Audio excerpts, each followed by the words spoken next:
Odubel Herrera should learn how to play some defense.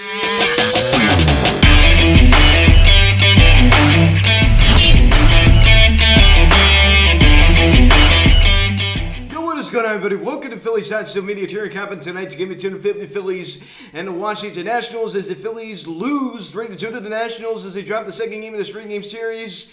As we're going to have a rubber match tomorrow at 4:05. I guess before I get into this video, please subscribe if you haven't yet. Please ring this bell. Please like this video, comment on this video, share this video, and let's get into this.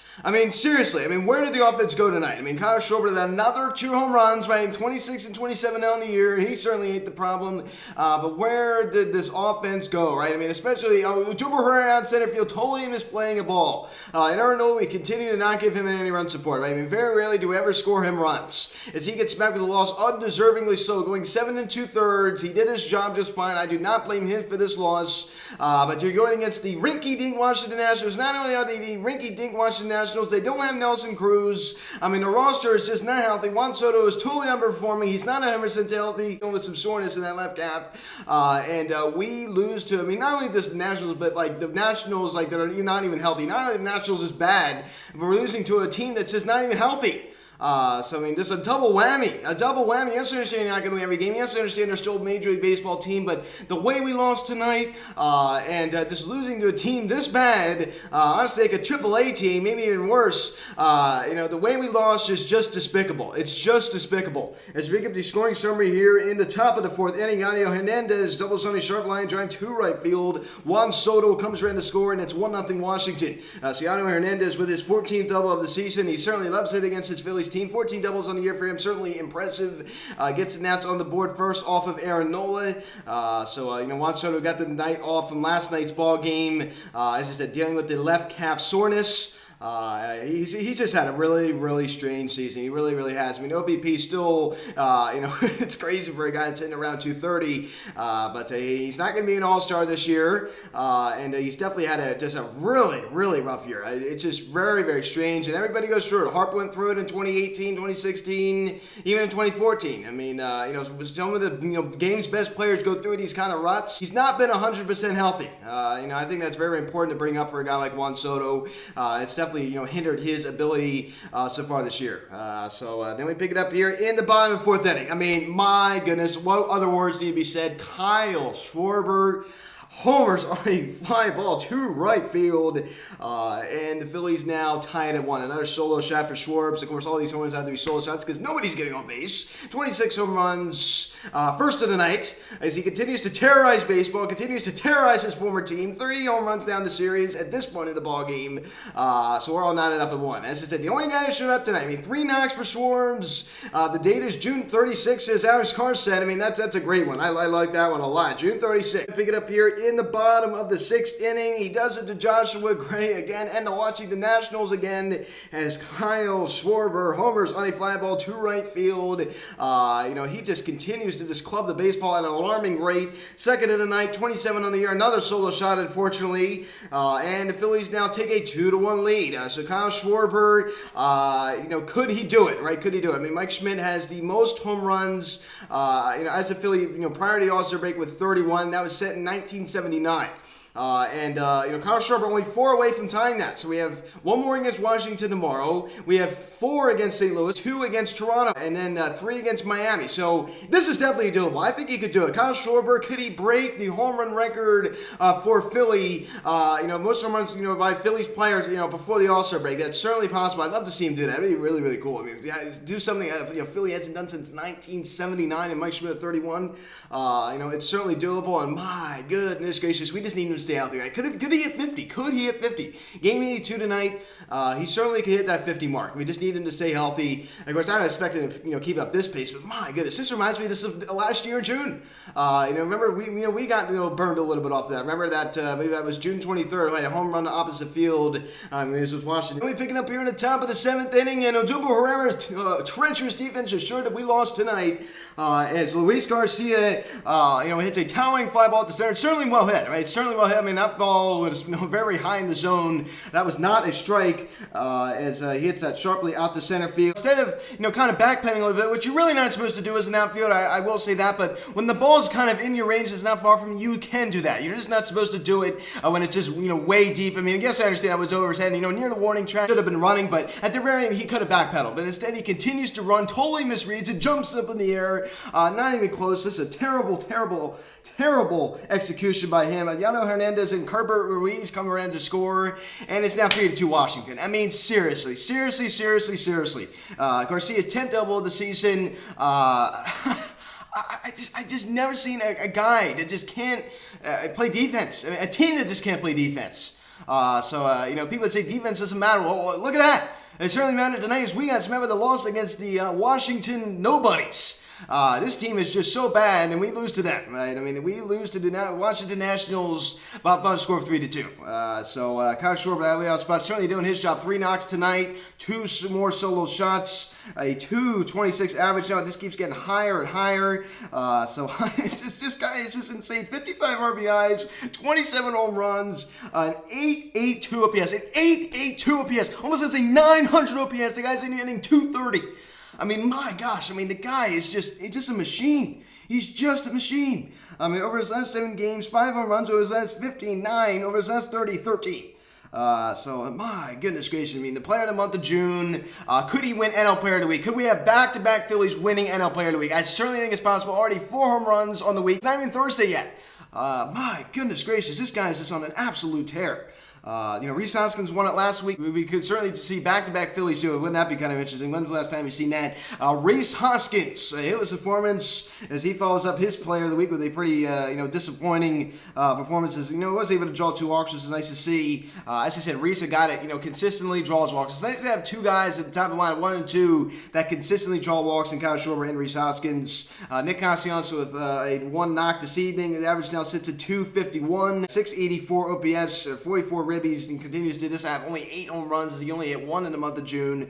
Derek Hall with a hitless performance out of the cleanup spot. He goes down on strikes 4 times. JT Muto, a guy that, certainly, came up big last night with a 2-run home run the other way, goes down and strikes 3 times. Didi Gregorius, who has been homerless this year.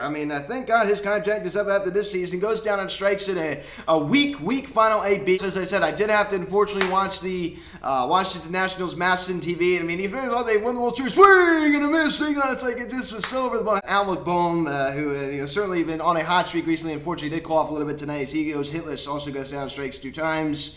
I saw that post I made today, man. He has just really been heating up, and it's been, you haven't really heard much about it. He's been very overshadowed. Duper Herrera, I don't even care what he did at the plate. Of course, he did nothing at the plate, and as Alex Carr said, doesn't do anything at the plate, and at least he just continues to provide terrible defense out in center field. It's just. Oh my gosh! One of the nights I kind of look like a fool, right? Because I'm, just advocating for Mickey Moniak not to be out there, and Mickey Moniak would have made that play. I understand. I've been knocking him. I understand he said he shouldn't be playing, and I still stand by that a little bit. But Mickey Moniak would have made that play. He just would have. You can say about Mickey Moniak at the plate. A commenter said this today in my video, and I totally agree. He's a very, very good, way above average defender. There's no question about that. Clearly the numbers show. And Bryson Stott goes hitless out of the 9 spot. When is this guy really going to get it going? He shows like these little spurts where he looks like he is, and then he just falls right back into his old ways. Aaron Nola, 7 2/3, 7 hits, 3 runs, all 3 are earned, 1 walk, and 3 strikeouts. And his ERA now sits at 3.15.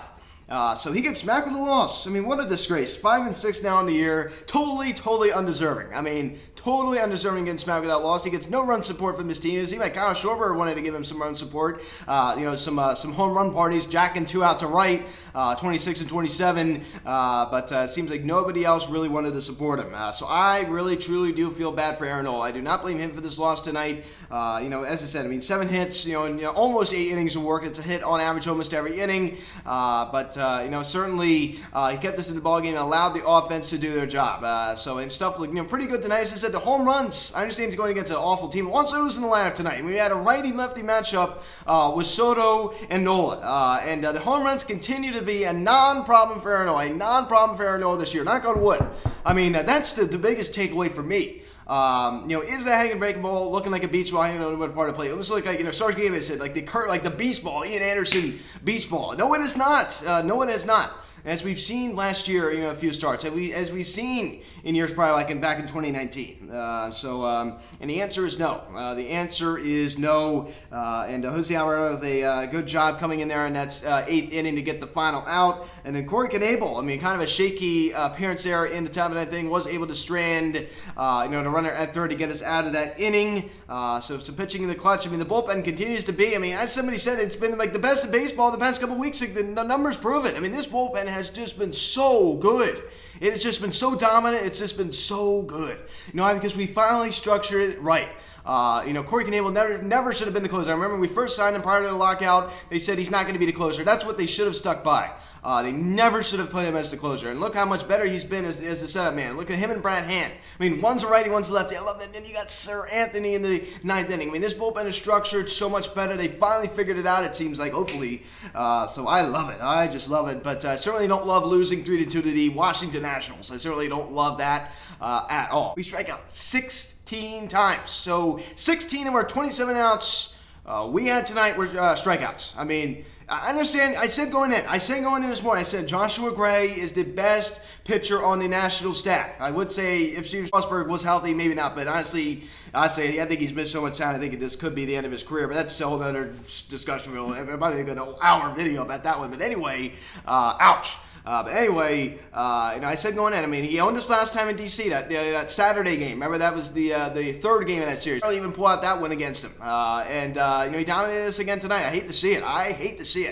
I do think we win tomorrow. The Nationals used all of their best guys tonight in the bullpen. The very few good guys they did use tonight, like Carlos Edwards Jr. He's not going to be there in a month, I guarantee you that. Maybe a guy the Phillies maybe should look at. I don't know if Rizzo would want to trade him to a division rival, but hey, Carlos Edwards Jr. probably the best Nationals reliever, if not one of the best. So as I said, definitely not going to be on the Washington Nationals in a month. And also, their bullpen's totally worn out from game one. As I said, they used all their good guys tonight. So I do believe we will win tomorrow. But I'm still annoyed. You had to sweep the series. I hate to sound greedy. I hate to sound like whiny. But this is the Nationals. Not even the Nationals, but they're just an awful team again. But especially since a lot of our players are just not healthy. No Nelson Cruz. Monsoto's not 100%. You had to sweep the series, and you just didn't do it. So 4-5 the first pitch tomorrow afternoon. Adon on the mound for Washington. And he has an amazing 1-11 record with a 6.97 ERA. Oh my goodness! And if Bailey Falter 0-2, the 4.88 ERA is pretty decent last time he faced the Nationals in DC in that I believe that was the second game at that doubleheader. And he's pretty good his last time out. So this would have been Eflin's start. Of course, he is on that 15-day IL with the knee, right? The knee soreness. So hopefully he will be back soon. So he's retroactive to June 29th, as I said before. So 4-5 tomorrow, the Throwback Thursday game. As you're going to take a look at some of the scores around the NL East. Fortunately, the Mets did defeat the Cincinnati Reds 8-3 in 10 innings. Of course, they are going against probably one of the worst teams in baseball, and they weren't able to sweep them out. So the easy schedule continues for New York. Is defeat the Cardinals 3-0. That's actually something I'm happy about. Maybe that's one positive, because guess what? The Braves are going to be headed to the Phillies anyway, so I'm actually probably going to be rooting for the Braves in the series. Why would you not? It helps the Phillies in the wild card. So we do not lose any ground in that third wild card spot. We continue to stay tied with the St. Louis Cardinals as one positive you could take. But you could have. Guess what? There's a little nagging thing in the head, right? What's that little nagging thing in the head? What if we would have won tonight? We could be not tied with the St. Louis Cardinals, but at least one good thing you could say. There's always one good thing to happen. We didn't lose ground, right? We didn't lose ground. I understand you're not going to win every game. Just put this one behind you. But win tomorrow and clean up the defense. Seriously, it's just pathetic. I do believe we'll win tomorrow. The bullpen's worn out. As I said, they used all their good guys tonight. We're gonna win tomorrow. I'm pretty confident we're gonna win tomorrow. I just am. Even though it is kind of an opener, Bradley Falter's probably gonna go 4 or 5 innings as he usually does. But this bullpen continues to stay dominant for the Phils. Certainly not the problem tonight. Aaron Nola was not the problem tonight. The pitching staff, even Steinberg said. I said in the video last night, I said the offense is so hot. And he commented, he's like, the pitching's bad too, and he's right, man. It's not just the offense, it's also the pitching staff as well. So guys, thanks for watching this video. Please subscribe if you haven't yet. Please turn on the bell. Please like this video, comment on this video, share this video. Check out the social media link in the description section at Phillies Hats Media, Instagram, follow me on Twitter at Beyond Media. Card text 267-225-5092. Email me phillieshatsmedia@gmail.com. 4-5 the first pitch tomorrow. Adon on the mound for Washington. 1-11 the 6.97 ERA going against Bailey Falter. 0-2 the 4.88 ERA. I'm Luke, and I'll talk to you later. Let's go Phils. I'll see you guys.